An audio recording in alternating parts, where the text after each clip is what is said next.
Assalamualaikum teman-teman. Selamat datang di video kali ini yang bakal bikin kalian mikir dan mungkin bertanya-tanya. Sebenarnya bumi itu datar atau bulat sih dalam pandangan Islam? Nah, topik ini mungkin sering kalian dengar atau baca di internet, bahkan nggak jarang jadi perdebatan sengit.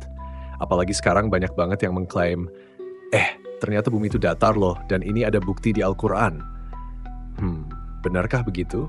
Atau mungkin ini cuma salah tafsir aja? Di video ini kita akan menjelajahi pandangan Islam tentang bentuk bumi, mulai dari ayat-ayat Al-Quran, tafsir ulama, sampai pemikiran para ilmuwan muslim yang luar biasa seperti Al-Biruni, yang bahkan berabad-abad lalu sudah punya perhitungan radius bumi yang akurat. Loh! Terus, apa sebenarnya yang disampaikan Al-Quran tentang alam semesta?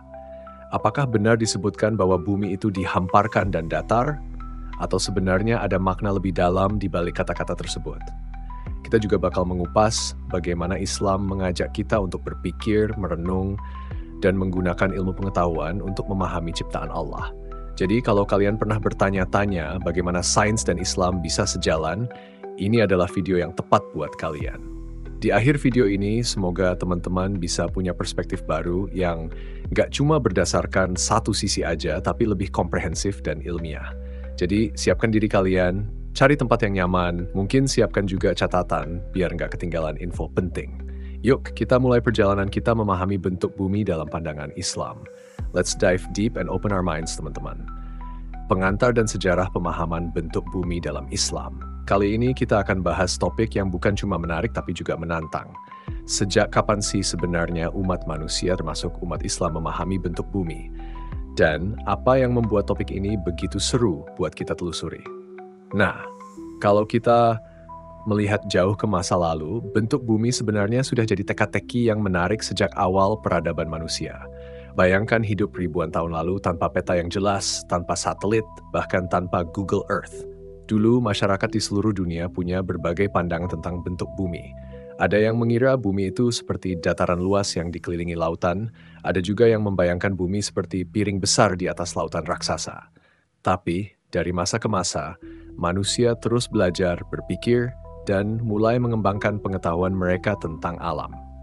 Para ilmuwan muslim dan awal mula studi bumi bulat. Di dunia Islam, para ilmuwan punya kontribusi besar dalam memecahkan misteri ini. Sejak abad ke-9, ilmuwan muslim mulai mengembangkan teori dan penelitian yang tidak hanya mengungkap bentuk bumi, tapi juga memetakan bintang dan planet dengan akurasi tinggi. Salah satu tokoh besar di bidang ini adalah Al-Farghani, seorang ahli astronomi dari abad ke-9 yang membuat buku tentang pergerakan planet. Bukunya ini berjudul Al-Fusul fi Ma'rifat Al-Sama atau Kitab Prinsip Pertimbangan Astronomi. Lewat buku ini, Al-Farghani tidak hanya memperkenalkan konsep bumi bulat, tapi juga menghitung ukuran dan jarak planet-planet. Ini menunjukkan betapa mereka sudah paham bahwa alam semesta sangat luas. Kemudian ada Al-Biruni, yang dijuluki sebagai salah satu ilmuwan paling cerdas sepanjang sejarah. Pada abad ke-11, Al-Biruni melakukan penelitian dan pengukuran sendiri untuk membuktikan bentuk bumi. Percaya nggak, dia bahkan berhasil menghitung radius bumi dengan metode sederhana yang disebut pengamatan dari titik tinggi. Hasilnya ternyata sangat akurat. Al-Biruni punya keyakinan kuat bahwa ilmu pengetahuan adalah salah satu cara untuk mengenal kebesaran ciptaan Allah. Dan karenanya, dia menulis, "Tidak ada hal yang lebih mulia bagi seorang ilmuwan selain kebenaran dalam pencarian ilmunya." Selain mereka, Ibnu Sina atau yang juga dikenal sebagai Avicenna turut serta dalam kajian alam semesta ini. Meskipun lebih dikenal di bidang kedokteran dan filsafat, Ibnu Sina juga mendalami astronomi. Dia percaya bahwa alam semesta ini adalah ciptaan Allah yang teratur dan sistematis, termasuk di dalamnya bentuk bumi dan pergerakan langit. Kenapa topik ini begitu menarik? Nah, mungkin kalian bertanya, kenapa sih kita perlu tahu sejarah ini? Alasannya sederhana. Memahami bagaimana umat muslim di masa lalu begitu bersemangat dalam meneliti alam semesta menunjukkan bahwa Islam sangat menghargai ilmu pengetahuan. Al-Quran pun banyak memotivasi kita untuk berpikir, mengamati dan meneliti alam ini sebagai tanda kebesaran Sang Pencipta. Seperti ayat dalam surah Al-Mulk ayat 3, yang telah menciptakan 7 langit berlapis-lapis. Kamu sekali-kali tidak melihat pada ciptaan Tuhan yang Maha Pemurah sesuatu yang tidak seimbang. Jadi dari sini kita bisa lihat bahwa semangat mencari ilmu, termasuk memahami bentuk bumi, bukan hanya sekadar mengikuti tren, tapi ini sudah menjadi bagian dari warisan ilmu pengetahuan umat Islam yang harus kita jaga dan lanjutkan. Dengan pemahaman ini, mudah-mudahan kita makin semangat mencari ilmu dan semakin kagum dengan kebesaran Allah dalam setiap jengkal alam semesta ini. Oke, itulah pengantar kita tentang sejarah pandangan bentuk bumi dalam Islam. Di bagian selanjutnya, kita akan lanjut mengeksplorasi ayat-ayat Al-Quran yang seringkali dihubungkan dengan bentuk bumi. Tetap ikuti ya, ayat-ayat Al-Quran yang membahas bentuk bumi. Di bagian kali ini kita akan mendalami ayat-ayat Al-Quran yang seringkali diinterpretasikan terkait bentuk bumi. Pertanyaannya adalah, apakah Al-Quran benar-benar menyebutkan bentuk bumi? Dan kalau iya, bagaimana kita harus memahaminya? Apakah kita mengambil arti yang literal atau simbolik dari ayat-ayat tersebut? Nah, ada beberapa ayat yang kerap kali jadi bahan diskusi tentang bentuk bumi. Di antaranya adalah surat An-Naziat ayat 30 dan surat Al-Hijr ayat 11 Asnan. Kalian mungkin pernah mendengar tentang kedua ayat ini. Dalam surat An-Naziat ayat 30 Allah berfirman, dan bumi setelah itu dihamparkannya. Lalu ada juga di surat Al-Hijr ayat 19, dan kami telah menghamparkan bumi itu dan kami letakkan padanya gunung-gunung yang kokoh. Kata-kata seperti dihamparkan dan dibentangkan ini sering membuat orang bertanya, apakah ini berarti bumi itu datar? Tapi tunggu dulu, jangan buru-buru menyimpulkannya. Mari kita lihat lebih dalam. Makna literal versi simbolik, tafsir yang lebih dalam. Kata-kata dihamparkan dalam ayat-ayat ini sebenarnya punya makna yang lebih dari sekadar terhampar rata. Dalam bahasa Arab, kata yang digunakan adalah daha, yang artinya tidak hanya sekadar menghamparkan, tapi juga bisa berarti menyiapkan atau menjadikan lahan yang bisa ditempati. Artinya, Allah telah menyiapkan bumi ini dengan segala keindahan dan kesempurnaan untuk dihuni manusia. Makna ini tidak terbatas pada bentuk fisik bumi, tapi lebih kepada fungsinya sebagai tempat yang nyaman bagi kita semua. Para ulama besar seperti Ibnu Katsir dan Al-Qurtubi menafsirkan ayat-ayat ini bukan dalam konteks bentuk fisik, melainkan bagaimana Allah menata bumi agar bisa menjadi tempat tinggal yang layak. Ibnu Katsir menyebutkan bahwa ayat ini menunjukkan tanda kekuasaan Allah dalam menciptakan bumi sebagai tempat tinggal yang sempurna bagi manusia, bukan tentang bentuknya yang bulat atau datar. Menurut beliau, jika diambil secara simbolik, kata dihamparkan ini berarti bahwa Allah menjadikan bumi sebagai tempat yang stabil dan aman bagi manusia. Interpretasi yang mendalam menemukan harmoni antara sains dan agama. Kalau kita lihat lagi, kata menghamparkan ini juga mengarah pada bagaimana Allah membentangkan bumi untuk manusia, menjadikannya layak dihuni dan dikelola. Ini senada dengan pandangan banyak ulama yang mengedepankan tafsir simbolik untuk ayat-ayat seperti ini. Seperti yang disampaikan dalam tafsir Al-Mawardi, bahwa makna menghamparkan ini lebih pada aspek kenyamanan dan stabilitas, bukan bentuk fisik bumi yang harus dipahami secara literal. Jadi, dari sini kita bisa mengambil pelajaran bahwa Al-Quran sering menggunakan bahasa simbolik untuk menjelaskan fenomena alam. Ini adalah cara yang sangat indah dari Allah untuk mengajak kita berpikir lebih dalam dan memahami betapa sempurnanya bumi yang diciptakannya. Ayat-ayat ini dengan bahasa simboliknya justru mengarahkan kita untuk mengeksplorasi ilmu pengetahuan sebagai bentuk rasa syukur atas karunia Allah. Pesan akhir dari ayat ini. Nah, jadi ketika kita membaca ayat-ayat seperti dihamparkan atau dibentangkan, kita perlu melihat bahwa Allah tidak membatasi pemahaman kita hanya pada bentuk fisik bumi, tetapi mengajak kita untuk merenungi hikmah yang ada di balik penciptaannya. Dari sini kita bisa lebih memahami bahwa Islam dan ilmu pengetahuan itu sebenarnya berjalan beriringan, saling melengkapi, bukan bertentangan. Itulah kisah dari ayat-ayat Al-Quran yang sering dikaitkan dengan bentuk bumi. Di bagian selanjutnya, kita akan mengupas lebih dalam tentang pendekatan para ilmuwan Muslim klasik dalam memahami bentuk bumi. Tetap bersama kami, teman-teman. Pendekatan ilmuwan Muslim klasik terhadap bentuk bumi. Di bagian ini, kita akan menjelajahi pemikiran para ilmuwan Muslim klasik yang begitu luar biasa dalam memahami bentuk bumi dan alam semesta.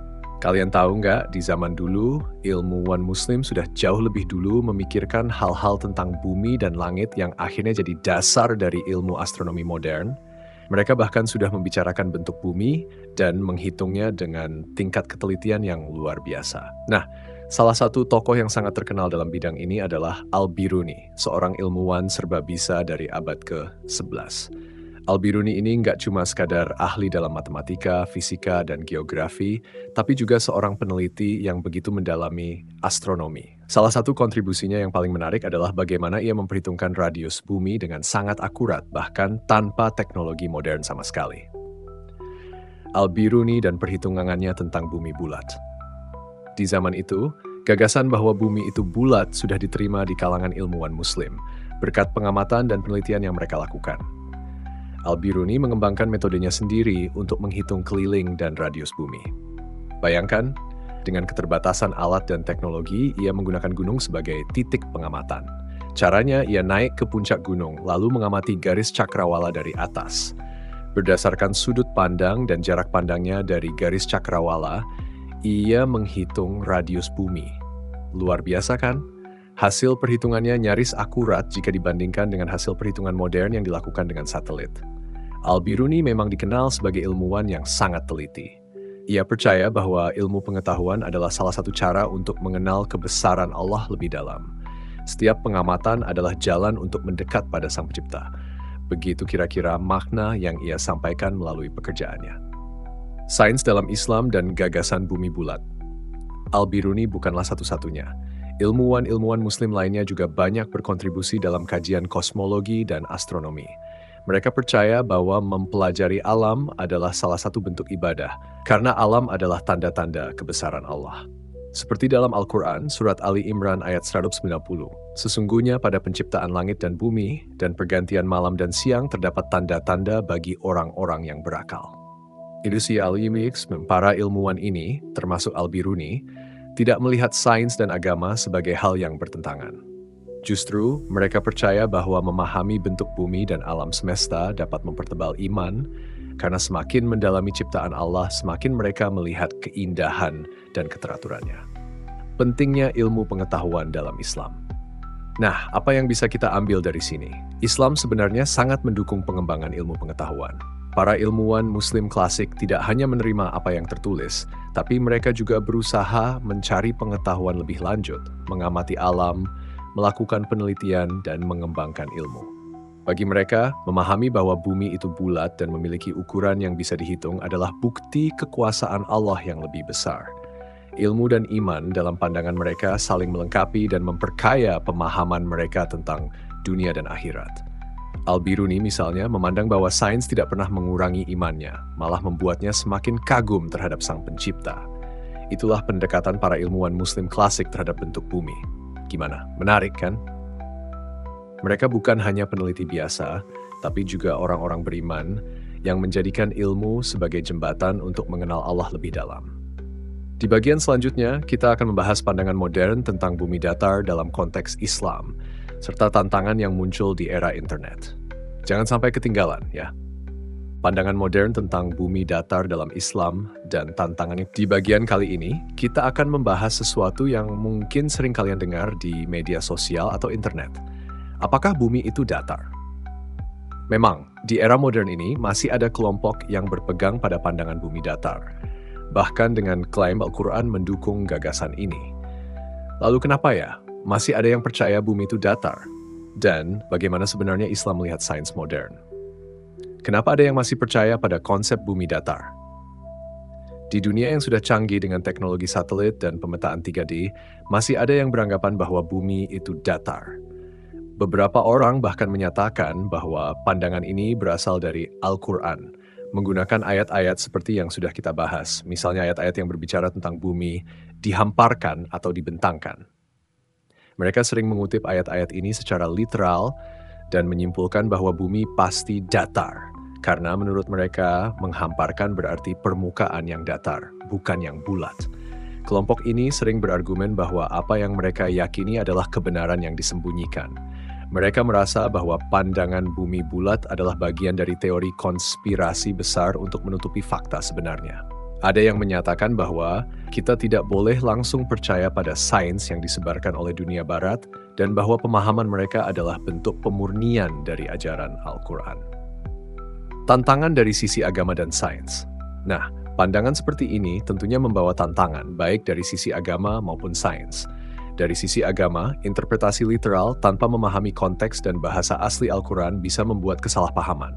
Islam sendiri sangat menghargai ilmu pengetahuan dan mengajak umatnya untuk berpikir kritis. Sebaliknya, pandangan bumi datar ini cenderung menolak bukti ilmiah dan eksperimen yang sudah dikembangkan sejak berabad-abad oleh para ilmuwan Muslim klasik, seperti Al-Biruni dan Al-Farghani. Bukankah Al-Quran sendiri mengajarkan kita untuk selalu memikirkan ciptaan Allah? Di sisi lain, tantangan dari segi sains cukup jelas. Fakta bahwa bumi itu bulat sudah dapat dibuktikan dengan banyak cara, dari pengamatan satelit, eksperimen gravitasi, hingga foto dari luar angkasa. Semua bukti ini bertentangan dengan klaim bumi datar. Karena klaim bumi datar tidak dapat dibuktikan secara ilmiah, pandangan ini malah menjauhkan umat Islam dari perkembangan pengetahuan dan teknologi yang seharusnya kita dukung. Dampak penyebaran informasi yang keliru di internet. Yang lebih berbahaya adalah bagaimana internet memperkuat penyebaran pandangan bumi datar ini. Saat ini, banyak video, artikel, dan posting di media sosial yang membahas teori bumi datar dengan narasi yang tampak meyakinkan, walaupun sebenarnya keliru. Ini bisa menyesatkan orang-orang yang mungkin tidak mendalami sains atau tafsir agama. Penyebaran informasi yang keliru ini dapat mempengaruhi pandangan generasi muda terhadap sains dan memunculkan sikap skeptis terhadap pengetahuan yang sebenarnya sudah terbukti. Inilah mengapa kita perlu sangat berhati-hati dalam memahami informasi yang kita terima, terutama yang berkaitan dengan agama dan sains. Jangan sampai kita malah mengambil informasi yang keliru dan mempercayai hal yang tidak didukung oleh bukti nyata. Al-Quran sendiri mengajak kita untuk berpikir, mencari ilmu, dan tidak asal percaya. Dalam surat Al-Isra ayat 36, Allah berfirman, "Dan janganlah kamu mengikuti apa yang kamu tidak mempunyai pengetahuan tentangnya. Sesungguhnya pendengaran, penglihatan, dan hati, semuanya itu akan diminta pertanggungjawabannya." Kesimpulan dari tantangan ini. Jadi, tantangan dari pandangan bumi datar dalam konteks Islam ini mengingatkan kita untuk berhati-hati dalam menginterpretasi ayat Al-Quran, serta dalam menilai informasi yang beredar di internet. Sebagai umat Islam, kita diharapkan untuk menjadi umat yang berpikir kritis dan mencari ilmu dengan benar. Bumi datar atau bulat, yang terpenting adalah bagaimana kita menghargai ilmu pengetahuan sebagai salah satu tanda kekuasaan Allah. Oke teman-teman, di bagian selanjutnya kita akan berbicara tentang hadis dan sunnah yang mungkin berkaitan dengan pemahaman tentang bentuk bumi. Jadi tetap bersama kami untuk diskusi yang lebih mendalam. Hadis dan sunnah yang berkaitan dengan bentuk bumi. Di bagian ini, kita akan membahas satu pertanyaan menarik yang sering terlintas di pikiran. Apakah ada hadis atau sunnah Nabi yang secara eksplisit membahas bentuk bumi? Dan kalau ada, bagaimana para ulama memahaminya, terutama dalam kaitannya dengan pengetahuan modern?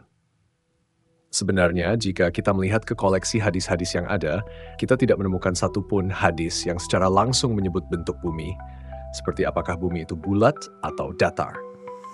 Hal ini karena fokus utama dari ajaran Islam dalam Al-Quran dan hadis bukanlah bentuk fisik alam semesta, tetapi pada bagaimana manusia bisa mengambil hikmah, beribadah, dan bertakwa kepada Allah.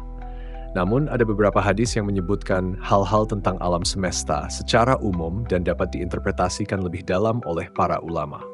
Salah satunya adalah hadis tentang bagaimana Nabi Muhammad SAW menggambar rekaman matahari dan pergerakannya dalam kaitannya dengan siang dan malam.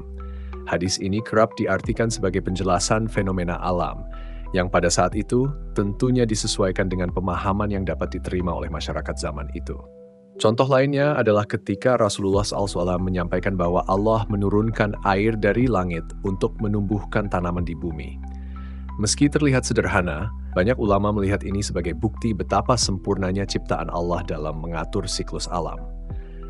Terkait bentuk bumi, ulama besar seperti Ibnu Taimiyah menyampaikan bahwa fokus dari ajaran Islam bukan pada bentuk fisik bumi, tetapi pada keharmonisan alam dan keseimbangan yang Allah ciptakan untuk kesejahteraan manusia. Interpretasi ulama terhadap bentuk bumi dalam sunnah. Dalam konteks ini, ulama mengajarkan bahwa Islam memandang alam sebagai sesuatu yang perlu dipelajari, namun tidak terbatas pada bentuknya saja. Ulama seperti Imam Al-Ghazali dan Ibnu Sina percaya bahwa memahami fenomena alam, termasuk bentuk bumi, adalah bagian dari menggali tanda-tanda kebesaran Allah. Ini adalah ajaran yang sangat inklusif, di mana Islam membuka pintu bagi ilmu pengetahuan dan sains untuk berkembang, termasuk pemahaman modern tentang bumi yang bulat. Beberapa ulama modern juga mengingatkan kita agar tidak terpaku pada satu interpretasi literal tanpa mempertimbangkan konteks ilmu pengetahuan yang berkembang. Seperti yang pernah disampaikan oleh Syekh Taqi Usmani, seorang ulama kontemporer, bahwa Islam mendorong kita untuk terus mengkaji alam sebagai tanda kebesarannya, dan tidak ada satupun larangan untuk menggali ilmu sains, justru sebaliknya. Bagaimana sunnah mendorong kita mengkaji ilmu alam? Melalui sunnah Rasulullah, kita juga bisa melihat bahwa beliau sangat mendorong umatnya untuk mencari ilmu, termasuk ilmu tentang alam. Beliau pernah bersabda, "Carilah ilmu walaupun sampai ke negeri Cina." Hadis ini tidak membahas ilmu apa yang spesifik, tetapi para ulama menyimpulkan bahwa ini mencakup ilmu agama maupun sains. Artinya, Islam sangat terbuka dengan berbagai cabang ilmu pengetahuan, termasuk astronomi dan geografi yang terus berkembang hingga saat ini. Maka, memahami bentuk bumi bukanlah sesuatu yang bertentangan dengan Islam, justru memperkaya wawasan kita tentang kebesaran ciptaan Allah. Jadi teman-teman, meski tidak ada satupun hadis yang menyebutkan bentuk bumi secara eksplisit, sunnah Nabi justru mengarahkan kita untuk selalu mencari ilmu dan memahami alam semesta sebagai tanda-tanda kebesaran Allah. Fokus dari sunnah adalah agar kita semakin mengagumi ciptaan Allah, bukan terbatas pada bentuk bumi saja. Melalui pemahaman ini, kita bisa melihat bahwa Islam dan ilmu pengetahuan justru saling melengkapi, bukan bertentangan. Itulah pemahaman para ulama tentang bentuk bumi dalam perspektif hadis dan sunnah. Di bagian selanjutnya, kita akan membahas lebih dalam tentang bagaimana sains dan Islam bisa berjalan beriringan dalam memahami alam semesta. Harmonisasi sains dan Islam dalam memahami alam semesta. Pada bagian ini, kita akan membahas topik yang sangat menarik dan inspiratif, yaitu bagaimana Islam dan sains sebenarnya bisa berjalan beriringan dalam memahami alam semesta. Mungkin ada yang berpikir, apakah sains dan agama itu bertentangan? Atau apakah ilmu pengetahuan bisa membawa kita lebih dekat pada Allah? Nah, kali ini kita akan menjawab pertanyaan-pertanyaan tersebut. Islam, agama yang menghargai ilmu pengetahuan. Satu hal yang sangat istimewa dari Islam adalah bagaimana ia memandang ilmu pengetahuan sebagai sesuatu yang penting dan berharga. Al-Quran banyak sekali berbicara tentang alam dan fenomena alam, dengan mengajak umatnya untuk berpikir dan merenungi ciptaan Allah. Dalam Islam, ilmu pengetahuan bukan sekadar untuk menambah wawasan, tapi sebagai salah satu jalan untuk lebih mengenal Allah. Al-Quran menekankan penggunaan akal dalam banyak ayat, termasuk dalam surat Al-Baqarah ayat 144. Sesungguhnya dalam penciptaan langit dan bumi, dan pergantian malam dan siang, dan kapal-kapal yang berlayar di laut dengan apa yang bermanfaat bagi manusia, dan apa yang Allah turunkan dari langit berupa air, lalu dengan air itu dia hidupkan bumi sesudah mati, kering. Dan dia sebarkan di bumi itu segala jenis hewan, dan pengisaran angin dan awan yang dikendalikan antara langit dan bumi. Sungguh terdapat tanda-tanda kebesaran Allah bagi kaum yang memikirkan. Ayat ini menunjukkan bahwa alam semesta dipenuhi dengan tanda-tanda kebesaran Allah yang bisa kita pahami melalui ilmu pengetahuan. Ketika kita mempelajari sains, kita sebenarnya sedang menggali tanda-tanda ini, yang pada akhirnya bisa memperkuat keimanan kita. Bagaimana sains dan Islam saling melengkapi? Dalam sejarah Islam, kita melihat bahwa banyak ilmuwan Muslim yang sangat berperan dalam pengembangan ilmu pengetahuan. Para ilmuwan seperti Al-Biruni dan Ibnu Sina mendalami astronomi, matematika, dan geografi sebagai bagian dari ibadah mereka. Bagi mereka, ilmu pengetahuan tidak bertentangan dengan agama. Justru sebaliknya, mereka meyakini bahwa alam semesta adalah cerminan dari kebesaran Allah dan mempelajarinya adalah bentuk rasa syukur kepadanya. Ilmuwan Muslim memahami bahwa memahami alam bukan berarti menduakan Tuhan, tetapi justru mengakui bahwa semua ilmu berasal dari Allah. Imam Al-Ghazali juga pernah menulis bahwa ilmu yang benar adalah ilmu yang mendekatkan seseorang kepada Allah. Bagi beliau, ilmu pengetahuan adalah cahaya yang menuntun kita untuk lebih mengenal Sang Pencipta. Sains sebagai jalan mendekatkan diri kepada Allah. Sains seringkali memberikan kita pandangan yang lebih mendalam tentang kebesaran ciptaan Allah. Misalnya, ketika kita mempelajari struktur atom, galaksi, atau sistem yang kompleks dalam tubuh manusia, kita bisa melihat keteraturan dan harmoni yang luar biasa. Semua ini menunjukkan bahwa alam semesta diciptakan oleh Zat yang Maha Kuasa dan Maha Teratur. Al-Quran juga memotivasi umatnya untuk menjelajahi bumi, seperti dalam surat Al-Ankabut ayat 25, katakanlah, berjalanlah di bumi, maka perhatikanlah bagaimana Allah memulai penciptaan makhluk, kemudian Allah menjadikannya sekali lagi. Sesungguhnya Allah Maha Kuasa atas segala sesuatu. Ayat ini mengajak kita untuk menelusuri bumi dan memahami bagaimana Allah menciptakan alam semesta. Dari sini kita bisa melihat bagaimana sains dan Islam saling melengkapi, bukan sebagai dua hal yang berbeda, tapi sebagai satu kesatuan yang utuh. Kesimpulan sains dan Islam, dua jalan menuju kebesaran Allah. Jadi, ketika kita mempelajari sains, kita sebenarnya sedang mempelajari kebesaran Allah. Islam mendorong kita untuk mengamati alam semesta dan menggunakannya sebagai sarana memperkuat iman kita. Sains membantu kita melihat detail-detail luar biasa dari ciptaan Allah yang mungkin tidak terlihat secara langsung, dan semakin kita mendalami, semakin kita sadar bahwa semua ini tidak mungkin terjadi secara kebetulan. Dengan memahami ini, kita bisa menyadari bahwa mempelajari ilmu pengetahuan bukan hanya memperkaya wawasan, tapi juga membawa kita pada pengakuan atas kebesaran Allah. Itulah harmonisasi antara sains dan Islam dalam memahami alam semesta. Semoga ini bisa jadi pengingat buat kita semua untuk terus mencari ilmu dan memanfaatkan akal sebagai anugerah dari Allah.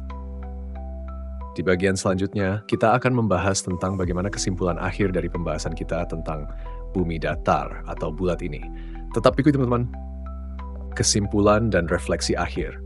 Bumi, Islam, dan ilmu pengetahuan. Akhirnya kita sampai di bagian terakhir dari perjalanan kita mengupas misteri tentang bentuk bumi dalam perspektif Islam. Dari awal hingga sekarang kita sudah membahas sejarah, pandangan ayat-ayat Al-Quran, pendapat para ilmuwan muslim klasik, hingga bagaimana sains dan Islam bisa berjalan beriringan. Jadi, mari kita rangkum bersama-sama apa yang sebenarnya kita dapatkan dari diskusi ini. Rangkuman utama, Islam, bumi, dan sains. Pertama, kita melihat bahwa dalam sejarah Islam, ilmuwan muslim sudah memiliki pemahaman yang sangat maju tentang bentuk bumi. Mereka, seperti Al-Biruni dan Ibnu Sina, tidak hanya menerima bumi sebagai bulat, tetapi bahkan mampu menghitung ukuran dan memetakan bintang-bintang dengan akurasi tinggi. Mereka melakukannya karena mereka percaya bahwa ilmu pengetahuan adalah jalan untuk mengenal ciptaan Allah lebih dekat. Lalu kita juga melihat bagaimana Al-Quran menggambarkan alam semesta sebagai tanda-tanda kebesaran Allah. Ketika kita membaca ayat-ayat seperti dalam surat Al-Baqarah ayat 194 yang mengajak kita merenungi penciptaan langit dan bumi, kita semakin yakin bahwa Allah menciptakan alam ini dengan penuh keteraturan dan keseimbangan. Alam semesta adalah kitab besar yang perlu kita pelajari untuk lebih mengenal Sang Pencipta. Dalam pandangan Islam, mencari ilmu bukan hanya tugas, tetapi ibadah. Memahami bentuk bumi dan alam semesta ini secara ilmiah tidak akan mengurangi iman, melainkan sebaliknya, memperkuatnya. Ketika kita mempelajari ilmu alam dan melihat begitu detailnya ciptaan Allah, kita justru semakin kagum dan semakin beriman. Seperti yang pernah dikatakan oleh Imam Al-Ghazali, ilmu pengetahuan adalah cahaya yang mengarahkan kita menuju kebenaran. Pesan penutup, teruslah belajar untuk memahami kebesaran Allah.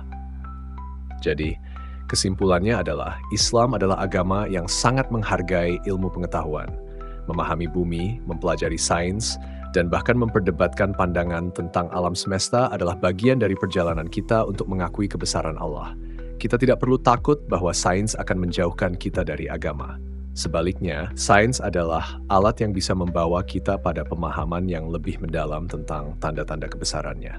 Sebagai pesan penutup, mari kita ingat bahwa ilmu pengetahuan tidak hanya untuk menambah wawasan, tetapi juga untuk menambah iman.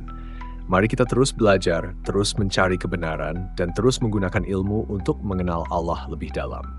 Jangan takut bertanya, jangan ragu mempelajari sains, karena pada akhirnya, semua ilmu ini berasal dari Allah.